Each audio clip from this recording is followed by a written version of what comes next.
Fala, meus caros alunos, sejam todos muito bem-vindos ao último episódio da série Aliviando a Hipertensão.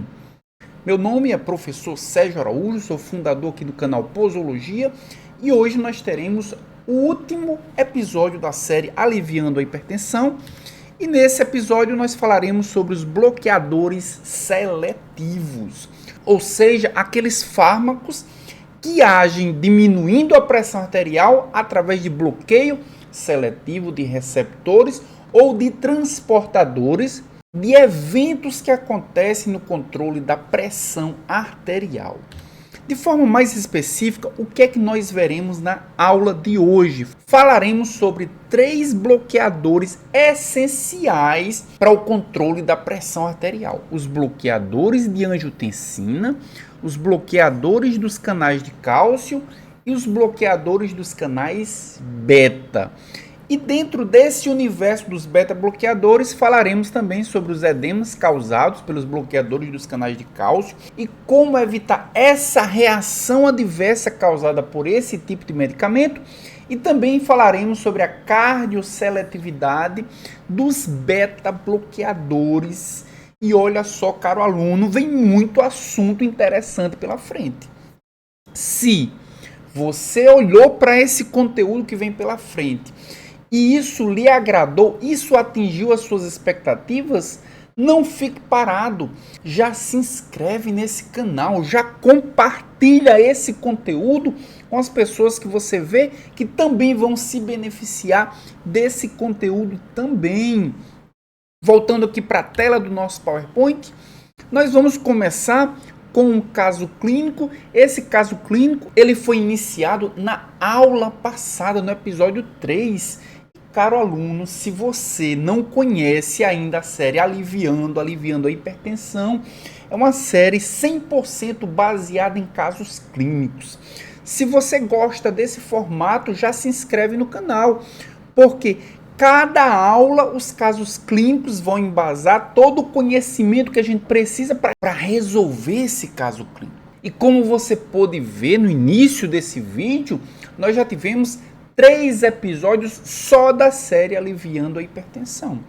Isso significa que foi um passo a passo. Isso significa que a cada aula nós trazemos conteúdos que se interconectam e que depois da série inteira você vai compreender de forma bem aprofundada e detalhada as minúcias e os detalhes sobre aquele tratamento especificamente. Voltando agora para o nosso caso clínico, ele diz o seguinte, esse é o caso de número 4. Ou seja, nós já vimos 3 casos clínicos anteriores. Esse caso clínico nós vimos na aula passada e nós vamos finalizar agora nesse episódio 4. E ele diz o seguinte, o lisinopril que o paciente AR estava usando, ele foi aumentado inicialmente para 20 mg, então o paciente começou a usar o lisinopril, que nós vimos na aula anterior, que é o inibidor da enzima conversora de angiotensina, um IECA. Ele começou a utilizar 20 mg de lisinopril e aumentou depois para 40 mg de lisinopril durante um período de 8 semanas. E aí, caro aluno, nós vimos na aula passada qual é o potencial que o lisinopril, sendo inibidor da ECA, qual o potencial que ele tem de inibir essa enzima. E ao inibir a ECA, o que é que ele é capaz de fazer? 20 mg nós vimos na aula passada que é uma dose relativamente baixa. É uma dose de entrada, é uma dose para um controle de uma pressão mais leve e moderada. 40 mg, o dobro, nós já queremos implementar um pouco mais o controle dessa hipertensão. Mas o fato é, será que nessas 8 semanas é suficiente para que essa inibição traga uma resposta terapêutica? Essa é a pergunta que nós vamos responder nessa aula também. Bem, a pressão do paciente AR está em torno de 136 por 78 milímetros de mercúrio. E nós sabemos que, de acordo com as diretrizes atuais, esse valor de pressão é considerado uma pré-hipertensão. Significa que o paciente ainda não tem hipertensão, significa que a pressão do paciente está acima do que é considerado normal, mas significa que na grande maioria das vezes mudanças no estilo de vida serão suficientes para retornar essa pressão normal, que nesse momento ele não precisa de tratamento medicamentoso. Mas o paciente está usando lisinopril. E nós vimos na aula passada também que pacientes que utilizam inibidores da ECA precisam monitorar o potássio sérico. E precisam monitorar o potássio sérico por quê? Porque os inibidores da ECA, eles alteram o funcionamento, ou seja, a fisiologia da aldosterona. E a aldosterona altera os níveis de potássio. Precisamos então monitorar os níveis de potássio sérico e o paciente, de acordo com o caso clínico, está com potássio sérico e também com a creatinina em níveis normais, em níveis inalterados. Então, aparentemente, o lisinopril, mesmo usando 40 mg por dia, não está alterando o potássio sérico do paciente AR. Esse é um ponto importante. Além disso, ele também está com sua creatinina em níveis normais.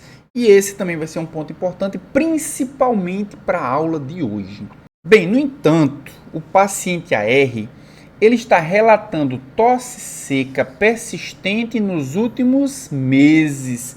E nós vimos, caro aluno, na aula passada, que o uso de inibidores de ECA está muito associado a essa tosse seca, porque quando eu inibo a ECA, eu aumento o peptídeo bradicinina, que é responsável pela essa irritação neurológica na traqueia, no esôfago, e é capaz de produzir essa tosse seca.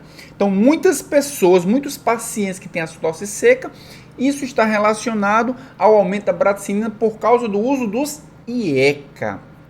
Se o paciente está apresentando tosse seca, existe aí uma possibilidade dele utilizar uma alternativa que é inibidores dos receptores da angiotensina, que nós veremos na aula de hoje. Bem, o paciente ele não tem sinais de infecção respiratória superior, o que poderia ser uma explicação para essa tosse seca. O paciente podia ter, por exemplo, uma pneumonia, mas ele não tem sinais de pneumonia, ele não tem sinais de infecção. Então essa hipótese ela pode ser descartada e a gente vai verificar se de fato é por causa do inibidor da ECA. A terapia de AR deveria, portanto, ser modificada? Ele está usando o inibidor da ECA. Será que nós deveríamos utilizar uma alternativa? Bem, vamos verificar se podemos ou não utilizar uma alternativa. Para isso, nós vamos revisar o sistema renina-angiotensina-aldosterona. Quando nós olhamos para essa imagem aqui, claramente nós entendemos o porquê da pressão arterial estar aumentada nos pacientes com hipertensão. O fígado ele é capaz de produzir um peptídeo chamado angiotensinogênio, que é um peptídeo inativo. Para que ele seja ativado, ou seja, para que ele tenha uma função fisiológica, ele precisa ser convertido na angiotensina 1. Mas para que essa angiotensina 1 seja produzida a partir do angiotensinogênio, há necessidade da participação de uma enzima chamada de renina, que quebra o angiotensinogênio em angiotensina 1. E aí nós temos o segundo órgão que vai ser importante nessa participação, que é o rim. Então nós temos o fígado produzindo angiotensinogênio, nós temos o rim produzindo a enzima renina que quebra angiotensinogênio em angiotensina 1 e posteriormente a angiotensina 1 vai produzir a angiotensina 2 por meio da enzima conversora de angiotensina, que é uma enzima produzida pelos pulmões. Então vejam que aqui nós temos uma integração orgânica fisiológica muito interessante, muito complexa. É o fígado, é os rins e é também os pulmões. Para que a angiotensina 2 seja produzida, há necessidade da participação desses três órgãos. Se nós prestarmos atenção, o que é que o lisinopril vai fazer? Vai inibir a enzima conversora de angiotensina, ou seja, vai impedir que a angiotensina 2 seja produzida. Mas nós estamos vendo aqui nessa imagem que existem vias derivativas dessa principal. Uma via é a angiotensina 1 produzindo essa angiotensina, esse fragmento de 9 aminoácidos. Quem faz isso é a enzima conversora de angiotensina 2. E esse peptídeo aqui é justamente a bradicinina, que produz a tosse nos pacientes que utilizam inibidores da ECA. E por que isso acontece? Porque quando o paciente utiliza inibidor da ECA, aumenta os níveis de angiotensina 1, consequentemente, aumenta os níveis do fragmento de 9 aminoácidos derivado da angiotensina 1. Nós podemos ver que, de qualquer forma, esse fragmento também vai ser degradado a um fragmento de 7 aminoácidos. Quem faz isso é a enzima conversora de angiotensina, que se o paciente estiver utilizando o lisinopril, também vai estar inibido, ou seja, nós teremos aumento de fato da bradicinina, que é a causa da tosse do paciente.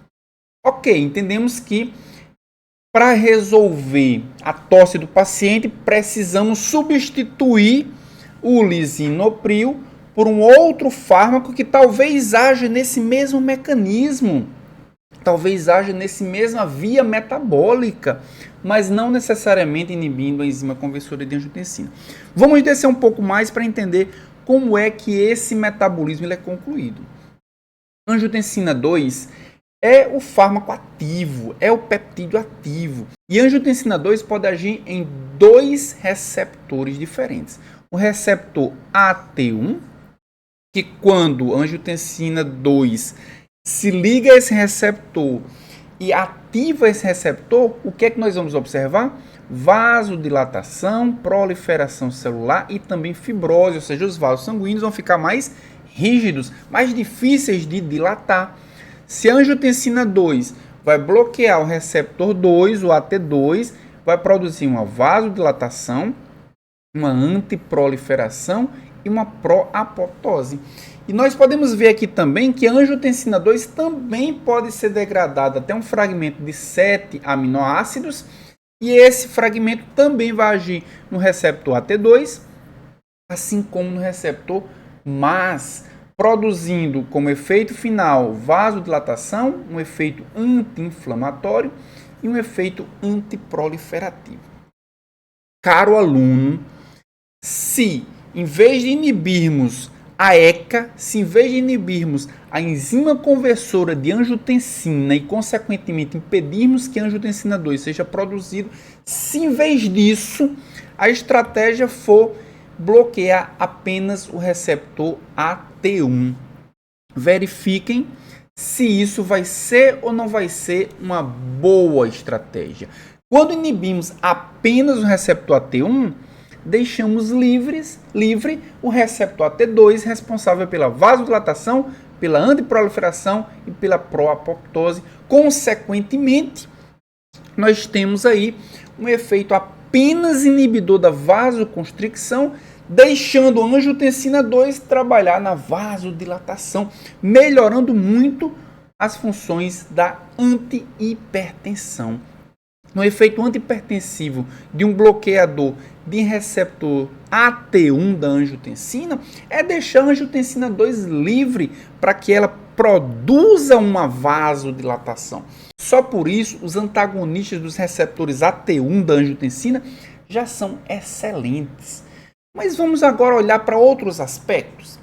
Vamos olhar agora para a inibição dos receptores AT1 em outros órgãos, porque existem outros órgãos com receptores AT1. Quando nós utilizamos um antagonista AT1 que inibe os receptores AT1 no fígado, no músculo ou no adipócito, nós estamos impedindo que a angiotensina 2 haja nesses órgãos, haja nesses tecidos, diminuindo a resistência insulínica. Caro aluno, isso é incrível. Vamos dar uma olhada aqui nessa imagem embaixo. Quando a angiotensina 2 se liga no receptor no músculo, se nós observarmos bem essa imagem, ao se ligar, uma via metabólica intracelular é ativada e que o desfecho final é diminuir a afinidade do receptor de insulina pela própria insulina. Quando a angiotensina 2 age no músculo, também vai produzir uma diminuição da afinidade do receptor de insulina pela insulina. O que é que isso vai causar? Músculo e fígado conseguem armazenar glicose na forma de glicogênio. Se a insulina não tem sua atividade adequada, porque o receptor de insulina está com afinidade menor, significa que menos glicose entra, mais glicose fica no plasma, o paciente vai ter, portanto, o quê? Hiperglicemia. O paciente vai ter hiperglicemia também, porque a angiotensina 2 não consegue também fazer com que os receptores de insulina se tornem afins no tecido adiposo. A glicose que entraria para a síntese de gordura, para a síntese de triglicerídeos, ela não consegue entrar no tecido adiposo, aumentando a hiperglicemia. E olha, caro aluno, o paciente que utiliza um antagonista AT1 da angiotensina, ele vai ter uma diminuição da pressão, mas ele vai ter uma melhora dos seus níveis glicêmicos também. Esse tratamento não vai ser útil apenas para hipertensão, mas vai ser útil também para pacientes que têm hipertensão e diabetes. Vai melhorar a resistência insulínica. E quando nós olhamos para essa outra imagem aqui, logo abaixo, ao lado, melhor dizendo, quando nós olhamos que os receptores da angiotensina 2 também podem ser bloqueados nos rins, na arteríola eferente, significa que essa vasoconstricção causada pela angiotensina 2 ela vai estar diminuída. Sem vasoconstricção, ou seja, uma vasodilatação da arteríola eferente, nós temos menos pressão glomerular, impacto na função renal. Então, o paciente que tem disfunção renal causada pela hipertensão, utilizar antagonista de receptores da angiotensina também vai ser útil nesse paciente. Então, vejam quantas funções agregadas um único fármaco pode trazer: controle da pressão arterial, melhoria da glicemia e melhoria da função renal. Ou seja, diversos tipos de pacientes que têm comorbidades podem se beneficiar dos antagonistas dos receptores AT1 da angiotensina. E quais são esses fármacos? Nós temos aqui 5 representantes principais. Nós temos a candesartana, ilbesartana, losartana, telmisartana e a valsartana, que talvez seja o mais conhecido de todos. E nessa tabela nós temos a dose mínima para que tenhamos um efeito terapêutico desejado, a dose máxima para que não tenhamos efeitos adversos e a frequência com que esse medicamento é administrado. De cara a gente já vai direto para essa frequência. Veja que todos os medicamentos, todos os princípios ativos, eles são administrados apenas uma vez ao dia, ou seja, essa comodidade já ajuda muito na adesão terapêutica. Isso acontece porque os tempos de meia-vida dos antagonistas da angiotensina, eles são relativamente altos. Não há necessidade de uma frequência muito elevada. Outro ponto que nós podemos observar aqui é que eles têm diferenças na potência. Os fármacos com dosagens menores, como por exemplo candesartana, que precisa apenas de 8 mg para que tenha efeitos terapêuticos, é o mais potente de todos. Mas nós temos também a irbesartana, que precisa de 150 mg para que os efeitos terapêuticos eles se iniciem, ou seja, é o menos potente. Então nós temos diferenças de potências entre esses inibidores, entre esses antagonistas da angiotensina 2. Que outras diferenças nós podemos observar nessa classe de antihipertensivos também? Bem, meia-vida deles, todas são meia-vidas relativamente longas. Mas mesmo assim, nós temos diferenças entre elas. Candesartana, por exemplo, meia-vida varia de 9 a 12 horas, o que é uma meia-vida considerada intermediária, assim como a irbesartana, de 11 a 15 horas, uma meia-vida intermediária, mas nós temos antagonistas da angiotensina 2 com meia-vida muito longas, como é o caso da telmisartana, com a meia-vida de 24 horas. Mas também temos os antagonistas com meias-vidas curtas, como é o caso da losartana, de 6 a 9 horas, ou a valsartana, que tem uma meia-vida de 6 horas. Além da meia-vida, outro aspecto importante também é o volume de distribuição. Volume de distribuição é o quê? É a capacidade que o fármaco tem de se distribuir. E nós vimos que esse fármaco precisa ser distribuído amplamente para ter todos esses efeitos terapêuticos.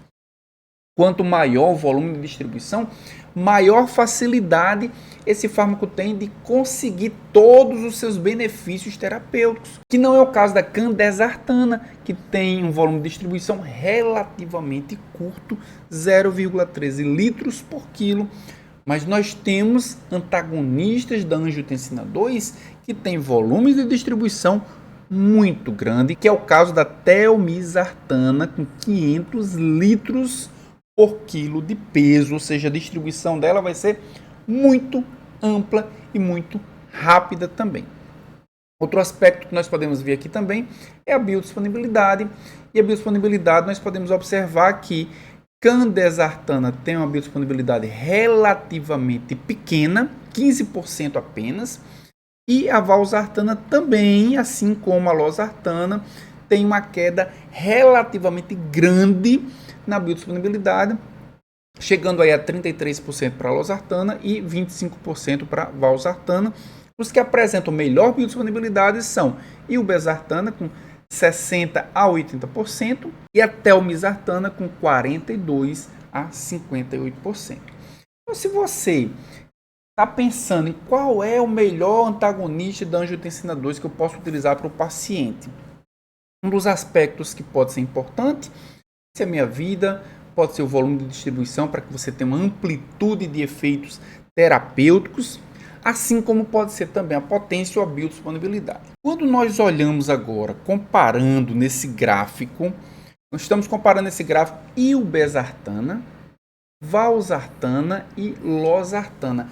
Qual é a capacidade que esses antagonistas da angiotensina têm de se ligar aos receptores AT1? E aí nós temos nesse gráfico um parâmetro que é o DR1, que ele calcula qual é a capacidade que esses fármacos têm de ficar ligados ao seu receptor, de bloquear esse receptor. Não é o tempo de ligação, é a capacidade de ligação a esses receptores. Então, claramente, esse gráfico ele mostra que todos os antagonistas de angiotensina têm aproximadamente o mesmo pico, ali próximo de 4 a 5 horas, mais ou menos, mas que eles têm diferenças nas capacidades de antagonizar esses receptores, sendo ilbesartana o que tem maior capacidade, ou seja, consegue talvez reduzir a pressão arterial de forma mais capaz, seguido pela valsartana e na sequência a losartana. Então, quando nós queremos de fato reduzir a pressão arterial de um modo mais eficaz possível, a ilbesartana tem uma capacidade melhor. E esse pode ser um critério para selecionar um antagonista da angiotensina 2.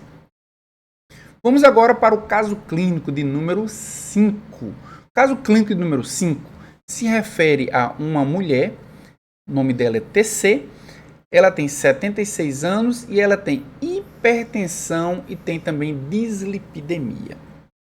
Ela vem fazendo um tratamento com a clortalidona, 25 mg. A clortalidona é um diurético.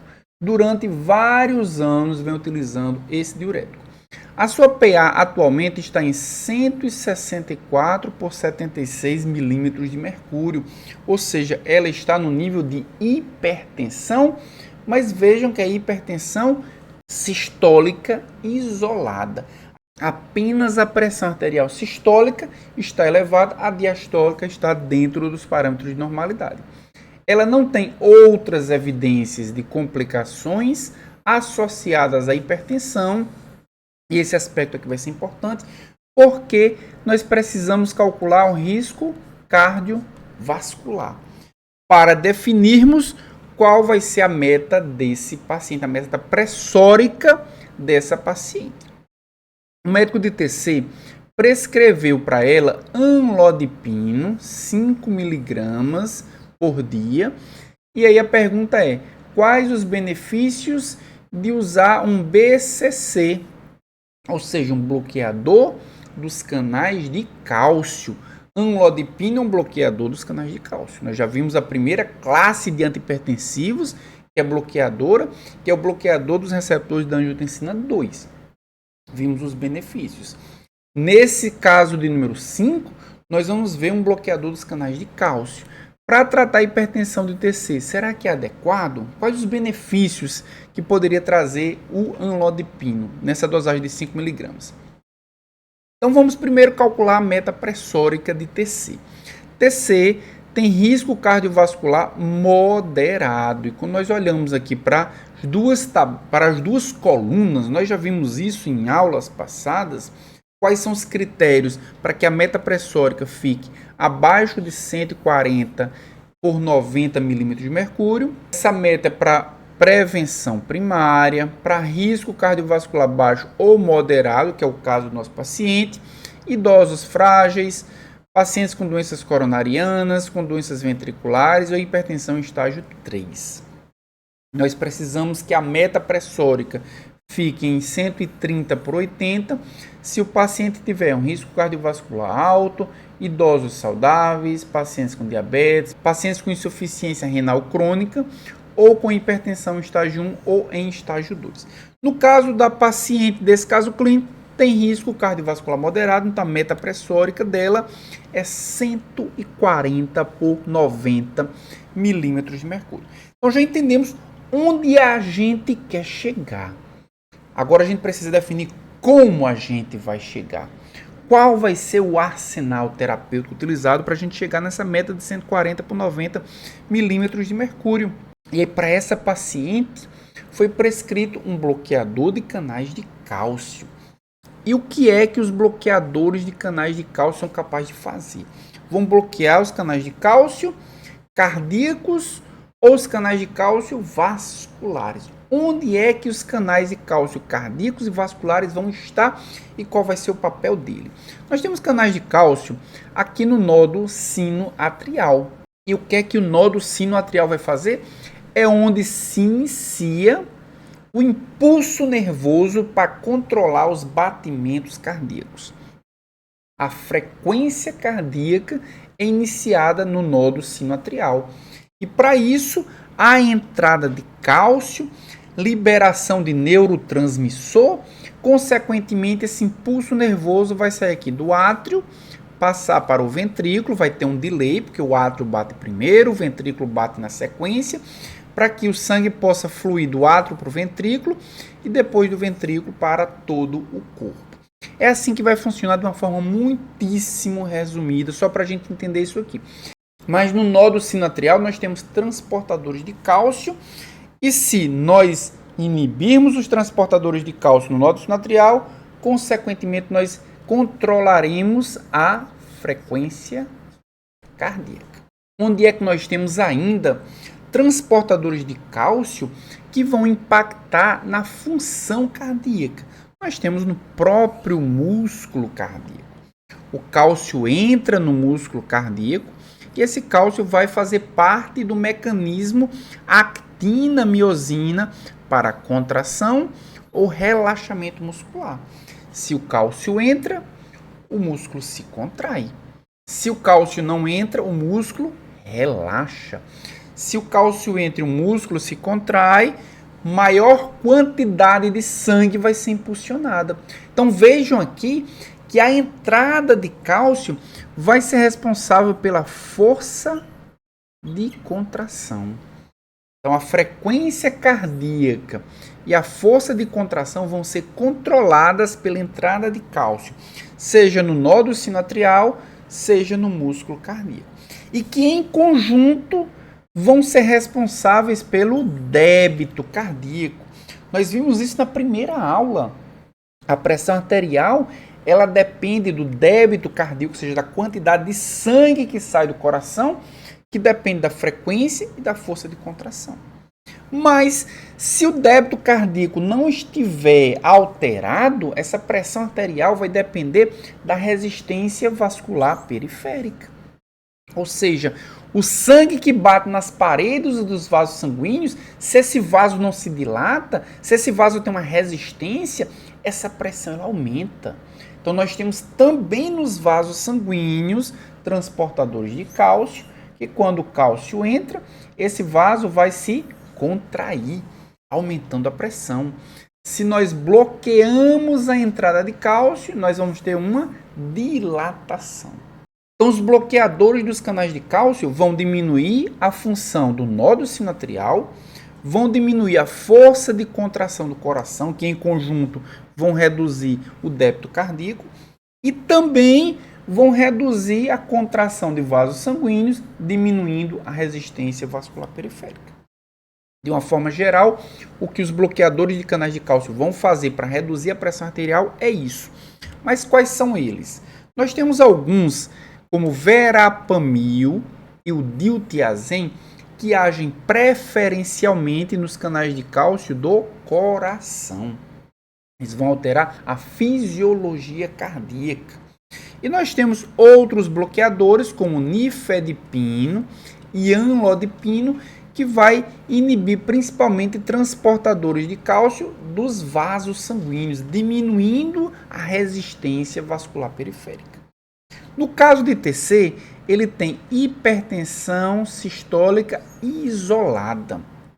Meu caro aluno, se você assistiu às aulas anteriores, você sabe que se o paciente tem a hipertensão sistólica isolada, ele tem uma resistência vascular periférica predominante. Ou seja, o sangue sai do coração, mas encontra resistência, por isso que a sistólica aumenta. Pode ser por alteração da função cardíaca, frequência ou força de contração? Pode sim. Mas quando nós olhamos para a idade do paciente, é um paciente idoso, existe uma probabilidade muito maior dessa hipertensão sistólica isolada ser por causa da resistência vascular periférica. Então, nós precisamos focar, pela epidemiologia da doença, nós precisamos focar em dilatar o vaso. Vai trazer um benefício, vai trazer um resultado terapêutico muitas vezes melhor do que alterar a função cardíaca.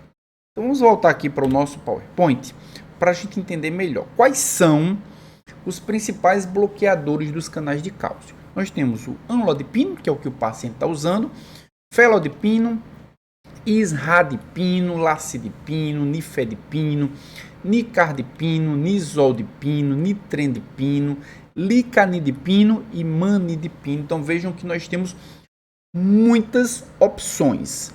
Todas essas opções que nós vimos, essas 10 opções, elas fazem parte de um grupo chamado de dihidropiridinas.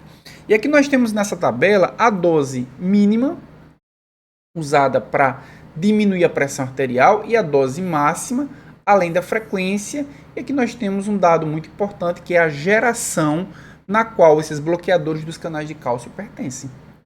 E a depender da geração, quem está em verde aí é da geração 1, que é o caso, por exemplo, do nifedipino, é o caso do nitrendipino. O que está em amarelo é geração 2, um exemplo é felodipino. O vermelho, geração 3, um exemplo é o próprio amlodipino.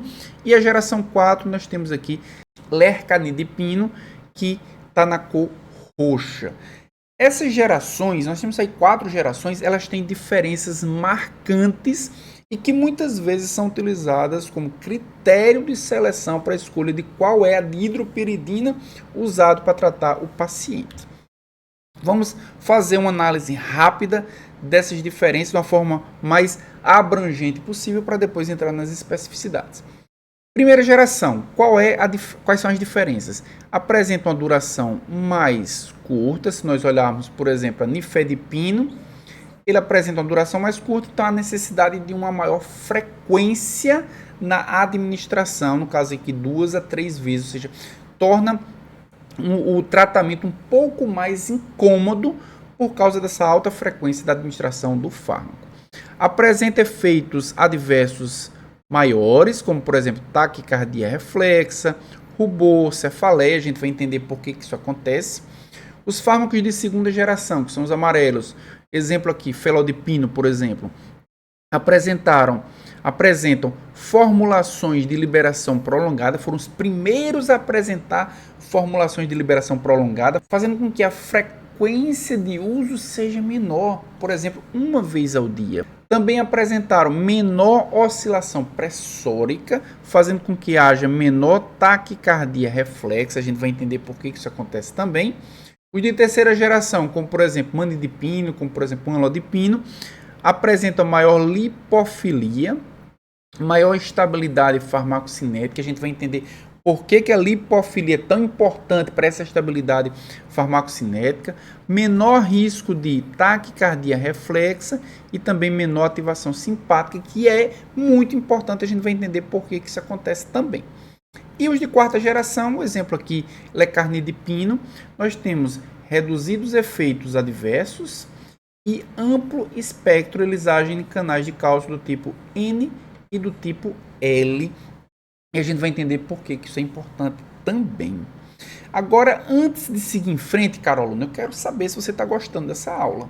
O que você viu até agora lhe trouxe informações que você ainda não sabia, que você se beneficiou? Se você se beneficiou, eu só te peço uma coisa: se inscreva no canal e principalmente marque esse vídeo como gostei.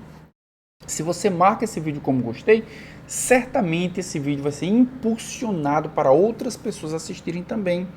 E se você gostou do assunto, quer tirar dúvidas, quer fazer sugestões, use aqui nessa plataforma a seção de comentários para escrever exatamente o que você gostaria de dizer para mim. Voltando aqui para o nosso PowerPoint, vamos entender que diferenças eles têm. Com relação aos canais de cálcio, o que é que nós vimos? Os de primeira geração, eles primariamente bloqueiam os transportadores de cálcio do tipo L. Os de segunda e terceira geração também bloqueiam os transportadores do tipo L, mas eles bloqueiam outros canais de cálcio, ou seja, um duplo canal. Consegue bloquear outros tipos de canais de cálcio. E aí nós temos os canais de cálcio do tipo L, que está preferencialmente no músculo liso vascular. Bloqueadores de canais de cálcio de primeira geração, eles bloqueiam somente canais de cálcio que estão no vaso sanguíneo, eles são vasodilatadores.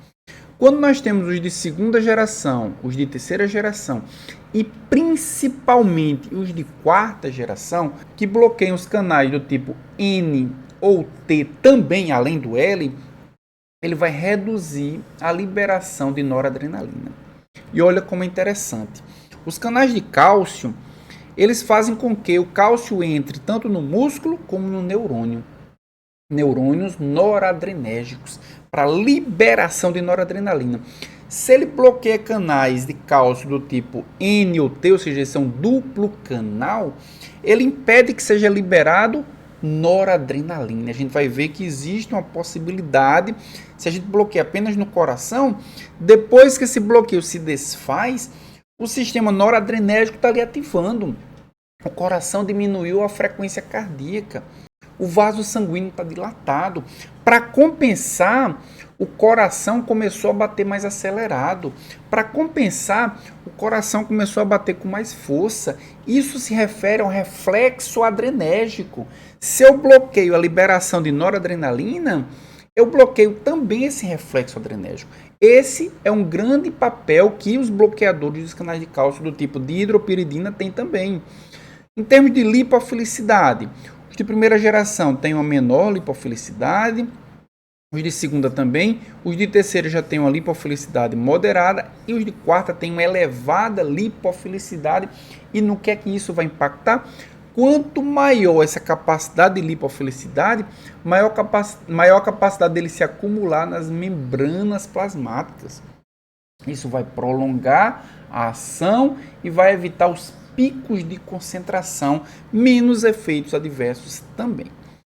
Excitação simpática. Os de primeira geração têm muita excitação, os de segunda um pouco menos, os de terceira pouquíssimos e os de quarta nenhuma. E claro, essa excitação simpática está responsável pela taquicardia reflexa. Se eu bloqueio canais de cálcio do tipo N ou do tipo T, eu impeço que a noradrenalina seja liberada, consequentemente, eu impeço que tenha essa taquicardia reflexa.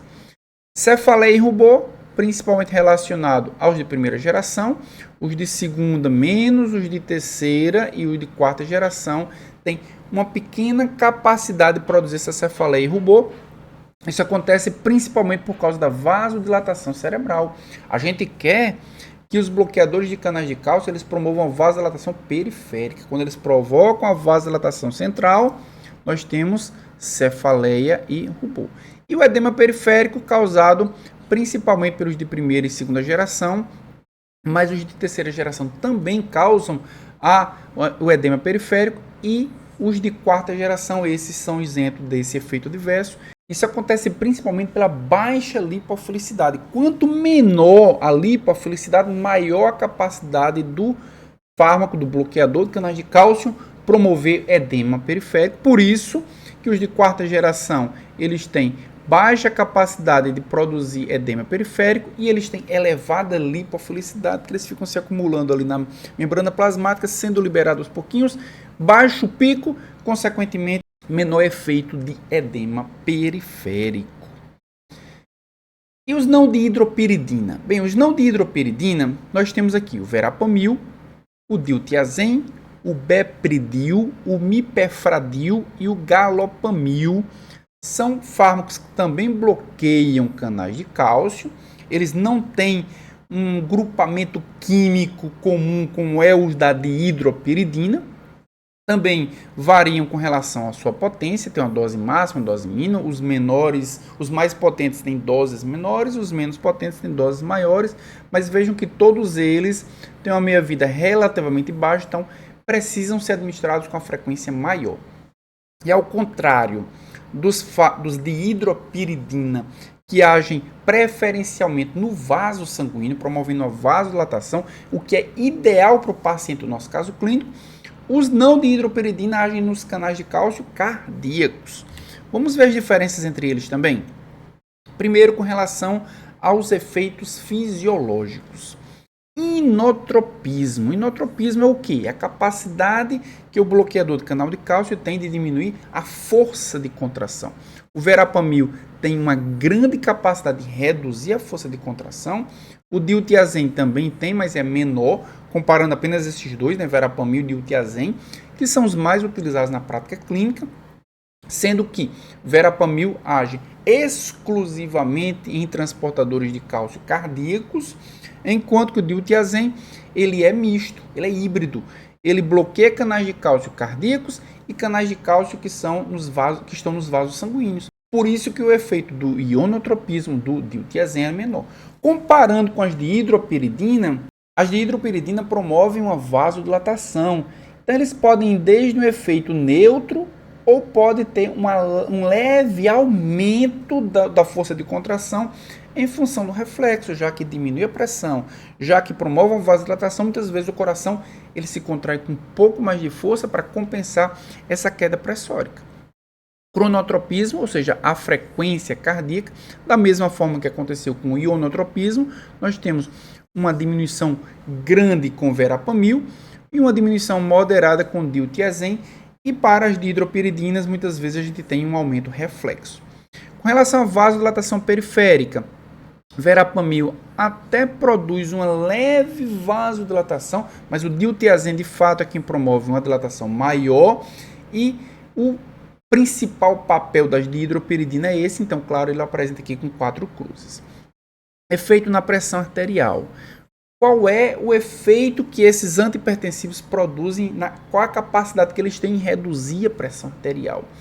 Claro, todos vão reduzir a pressão arterial. O verapamil, essa redução ela é moderada.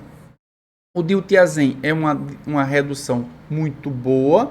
E as de hidropiridina, de fato, é quem vão promover uma redução acentuada. Então, se o paciente tem uma hipertensão muito grande, talvez seja com dihidropiridina que a gente vai conseguir uma redução satisfatória e não com diltiazem que a gente tem, ou com verapamil que a gente tem algo mais leve. E com relação à atividade simpática reflexa, verapamil não apresenta nenhuma atividade simpática reflexa, já o diltiazem apresenta uma leve atividade e essa atividade é a principal marca das de hidropiridina. Claro que vai depender de qual geração estamos falando. Se for de primeira ou segunda geração, isso acontece com um pouco maior intensidade. Terceira e quarta geração, muito improvável. E com relação às reações adversas dos bloqueadores dos canais de cálcio, eles podem causar bradicardia, verapamil muito intensa, essa bradicardia, diltiazem menor, bradicardia menor, isso acontece, claro, pela depressão na condução do nodo atrioventricular, insuficiência cardíaca, maior para o verapamil do que para o diltiazem, isso acontece pela inibição do influxo de cálcio no miocárdio, e muitas vezes essa insuficiência cardíaca pode ser desejada se nós queremos preservar a integridade do músculo cardíaco, como por exemplo o infarto, a gente vai ver daqui a pouquinho.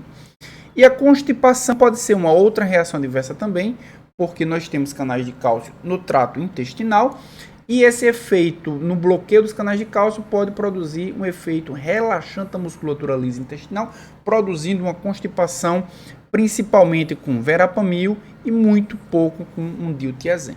Cefaleia e rubor é principalmente efeito do verapamil, porque dilata o vaso, né, principalmente cerebral, muito pouco com o verapamil. E interação farmacológica, nós temos um efeito adverso, principalmente relacionado ao verapamil e um pouco menos para o diltiazem, mas ambos eles inibem a CYP3A4. Então, todos os fármacos que são metabolizados pela CYP3A4 podem interagir com os bloqueadores dos canais de cálcio. Então, dando sequência ao caso de número 5, nós temos o seguinte texto. Um mês depois, a pressão arterial de TC caiu para 148/70, utilizando o amlodipino 5mg, o que é excelente. Ele está tolerando bem o amlodipino, exceto que está com ambos os tornozelos inchados, ou seja, o paciente está apresentando um edema dos membros inferiores. O TC nunca teve esse problema antes e o exame cardiovascular mostra que ela não tem nenhuma disfunção cardíaca que pudesse justificar esse edema. A terapia com amlodipino é identificada como a causa do edema. Isso é muito comum, a gente vai ver. A causa do edema foi identificada como sendo responsabilidade do amlodipino. A pergunta é como o edema deve ser tratado, e essa resposta nós deixaremos para a próxima semana, para que o vídeo não fique muito longo, para que você possa absorver tudo que foi transmitido até agora. Próxima semana nós continuaremos com esse episódio 2, a segunda parte, iremos falar sobre essas questões mais relacionadas aos efeitos adversos dos bloqueadores dos canais de cálcio e finalizaremos também com os beta-bloqueadores, que é a última classe de bloqueadores do episódio 4. Te vejo na próxima semana, até lá!